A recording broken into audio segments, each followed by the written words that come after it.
So eto nga, kakalabas lang na news. Etong Thailand raw, according sa CS.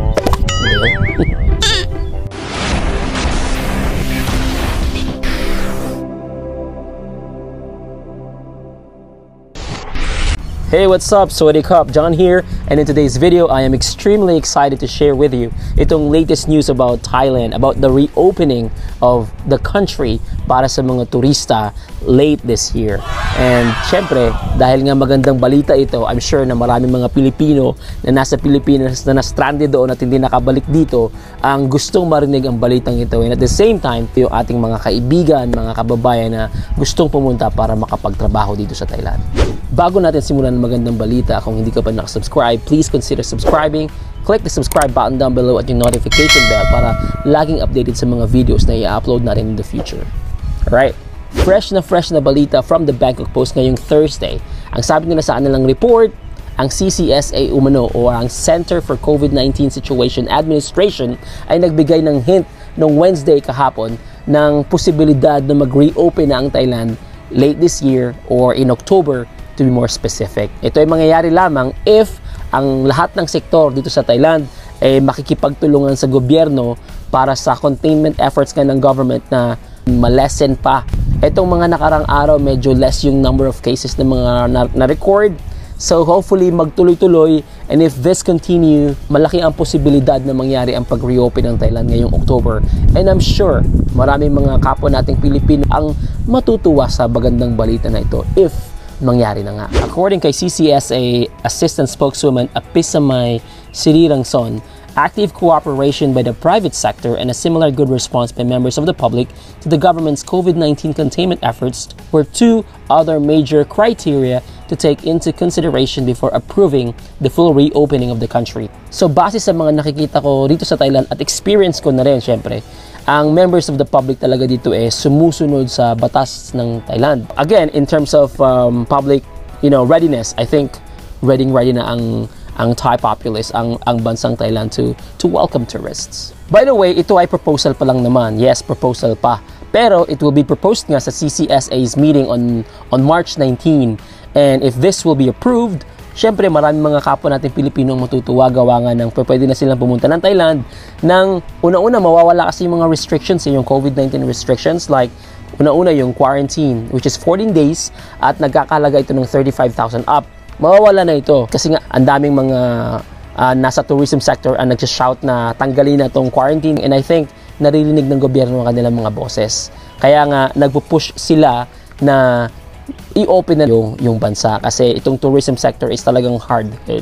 Kumbaga, ang lakas ng tama, and knowing na ang turismo sa Thailand ang kumbaga gumagawa din talaga ng perang malaki para sa bansa, so dapat talaga nilang pakinggan. Isang news pa na lumabas ng possibility na mag-reopen ng Thailand sa October, itong news sa The Nation. Ang sabi nila, Phuket, Phang Nga, Krabi may reopen to foreign tourists without quarantine before October.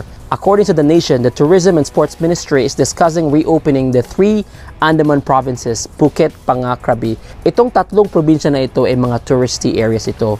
Sobrang dami ng turista talaga dito. Dito kumikita yung mga probinsya na ito. Malaking pera ang naiambag ng mga turista na pumupunta dito sa lugar na ito para sa bansang Thailand. Mag-open daw sila sa foreign tourists without quarantine in a sandbox project before the country's full reopening scheduled for October. See, yung mga news ng mga ito sabi scheduled reopening daw ng October. So siguro may mga natanggap na silang assurance na mag-open ng October, pero ang ina-announce pa lang ng gobyerno is possibility. Baka talagang sure na ito, kumbaga sure na talagang hinihintay na lang nating marinig na i-announce na yes, we are going to open. Pero I have a feeling na mag-open na nga talaga.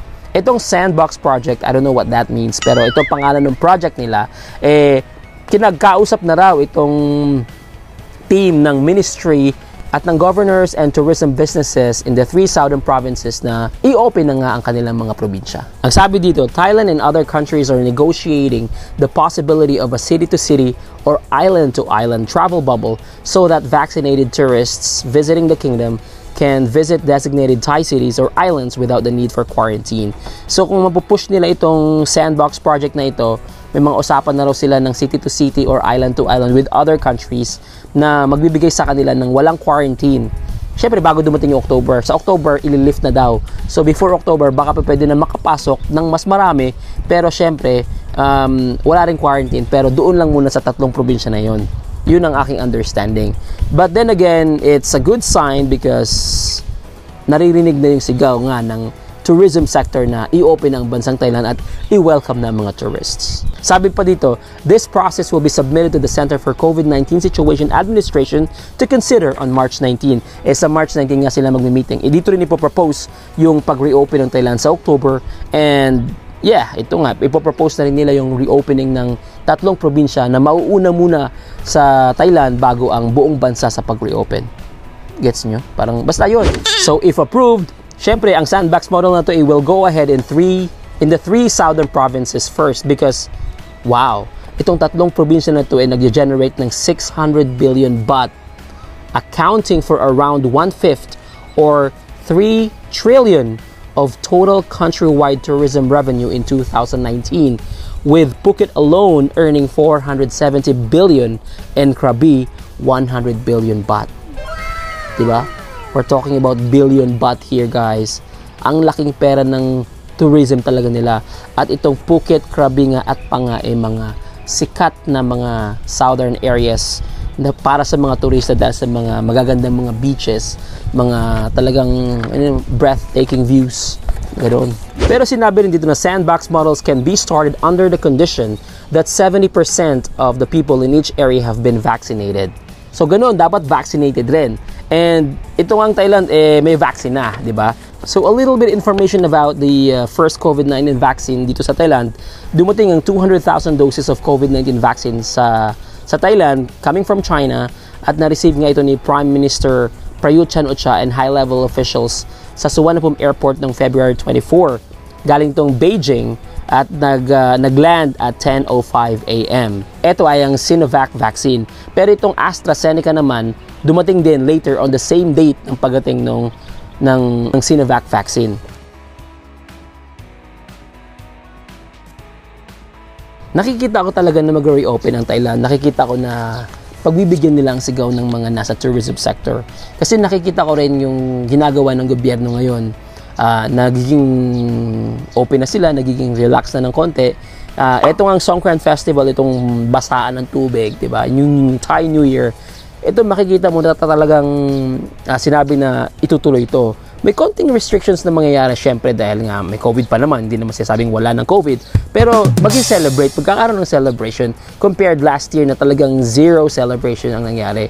Walang nabasa at walang nang babasa. But this time I think something like basaan will happen. And I think this is a good sign para talaga manumbalik na yung dating Thailand, yung lively at buhay na, pareho lang yata yung lively at buhay na Thailand. So ayun nga guys, yung mga information na nakuha natin sa mga news na pinagsama-sama natin couple of days ago at yung ngayon. I hope masaya kayo na mangyayari ang pag-open ng Thailand ngayong October.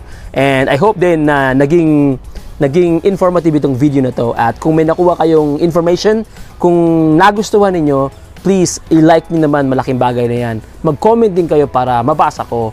And consider subscribing, yung subscribe button, yung notification bell para ma-update pag may mga future videos tayo. At yeah, always follow my videos. Yun lang naman. Thanks guys for watching. Have a great day. Sawadee krap. Bye-bye.